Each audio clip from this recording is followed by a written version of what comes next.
I am here at Scodix booth at Printing United in Las Vegas with my good friend Warren Werbitt. Warren, or Print Whisperer, right? We'll go with Warren. Yeah, yeah. You know, sometimes when you get invited to come to a booth like this, I mean, I don't know how you feel, but I feel a little bit, oh, that's nice to being invited, right?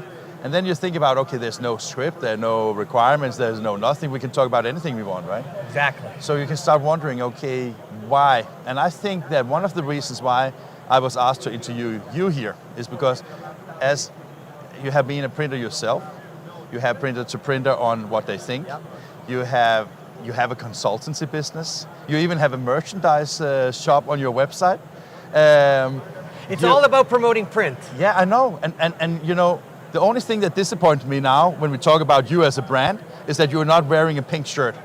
That annoys me, actually. Well, if you were here yesterday... I know you had it on yesterday, but you know... I mispacked. That's okay. No, so I just think that when you're invited here, my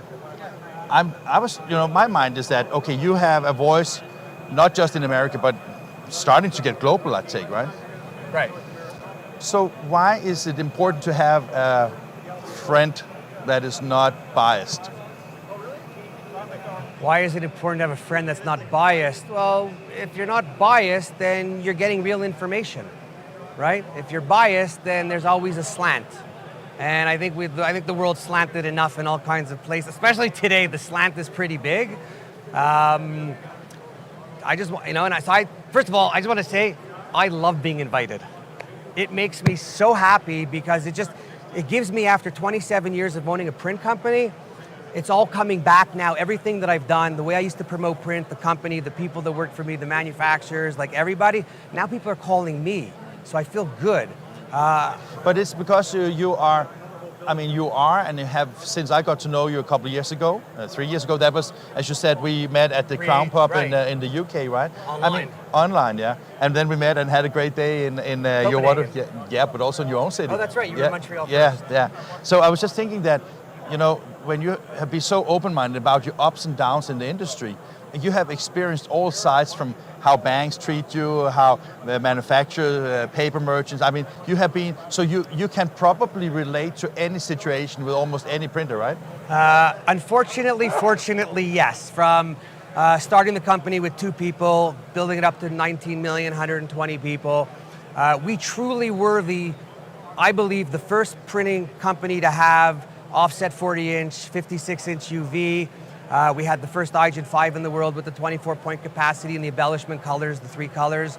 We had Flexo, conventional and digital. We had the large format, everything under large format, roll-to-roll, and the flatbeds. And even your brother is still in print, right? I mean, yeah, so well, my brothers right? kept on with the labels, and when we did it, so we were one of the first. We were the first to do the one of the first to do the FSC. We did FSI, PEFC. Everything that I did was for the company, but also marketing, right? Change the way that it is. But being the one-stop shop, we were talking 15 years ago about being able to manage a company's brand on any substrate across the board. Amazing, right? So, when we are here at Scodix booth, they are also a pioneer because they kind of pioneered digital embellishment, right? Absolutely. And I don't really think we should talk about technology because that is, in my mind, this is so not so important today. But what is important is that we see embellishment. I think even you talk about embellishment a lot in your printer to printer because it adds value to the final product. You know, so first of all, forget the word technology because technology is a big word that has a lot of meaning. As a basic printer, we could talk color, we could talk embellishment, we could talk emotion. So one thing with Scodix and all the others that are doing the embellishment, the feeling, the emotion you get.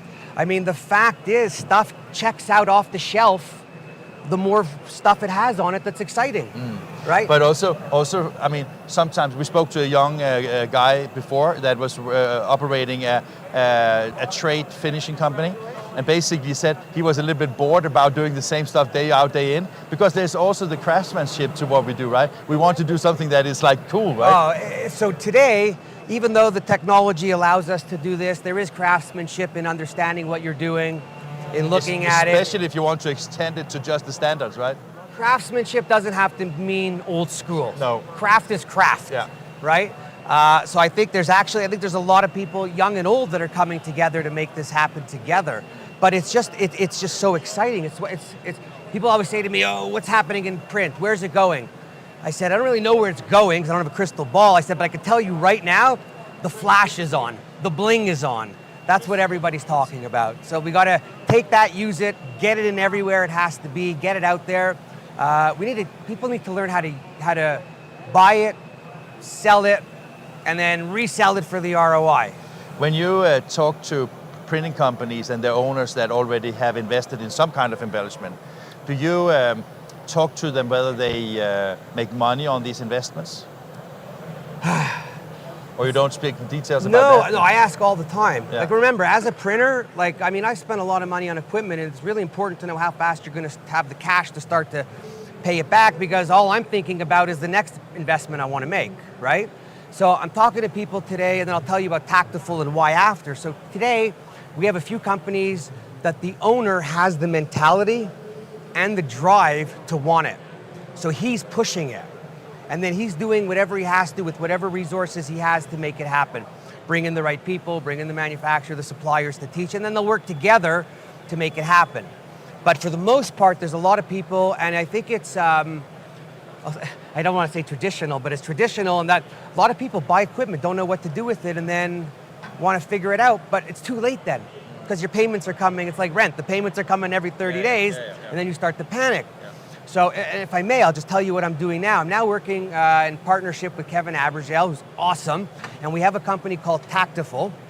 And the whole idea behind Tactile is really to work first with, we're working with all the manufacturers to help teach their salespeople how to go and sell to the printer, right? And then we're going to work with the printer to teach them and their people, how to start thinking that it's not a price per thousand, it's not a commodity, it's about added value, it's about ROI, it's about learning to teach them how to talk to their customer the same way to flip it and get their excitement, because people aren't doing that. So, but I love Kevin, I love Tactile, I know that you're involved in it, so I think it's great because you together and also the other people I've seen as part of the group you really push some boundaries in the traditional thinking of this, right? When you look at, I know that you said that we shouldn't talk too much about technology. I also said that we should not talk about details, but I was just thinking that... Only because it's a long word. Yeah.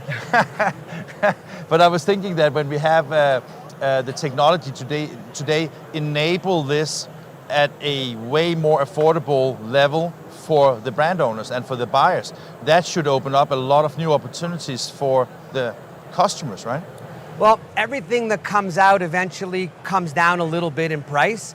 There is a price to pay if you want to be an innovator, but if you want to be an innovator and you're going to take that step, then you got to throw everything behind it to take advantage of being the innovator, which is what I always used to do. And in some cases I won, in some cases I lost, but always had fun doing it. And you can't measure this, but what it does for your people when you're doing all this stuff, it keeps everybody excited, it keeps them on their toes, it keeps them wanting to do more, as opposed to the companies that are just flatline. So essentially, this is, as so many other things, that the first movers and the disruptors are the ones that take the risk but can potentially get the gain as well, right? You have to work it though. There's no secrets, and nothing's given for free today, right? So it's really, you have to work hard. And everyone should know, nothing is easy, but if you put your mind to it, you make it happen. I'll just tell you, one of the ways with Tactile that I said to Kevin we're going to work is, when we're presenting to the printer, if the ownership is not sitting in on every session that we do, I'm not working with that company. Because I know as an owner that if I wasn't there, and it's normal, people fall off, or they're looking this way, they're looking that way, they're on their phone, right? But if the owner's there and he's serious, it's his money. And he's going to remunerate everybody for doing it right. But it takes leadership at the top, not the second in command, the first. Let that be the last word. Thank you so much. Always a pleasure. My pleasure. And have a safe trip to Himalaya. Absolutely. I'll tell you all about it when I get back.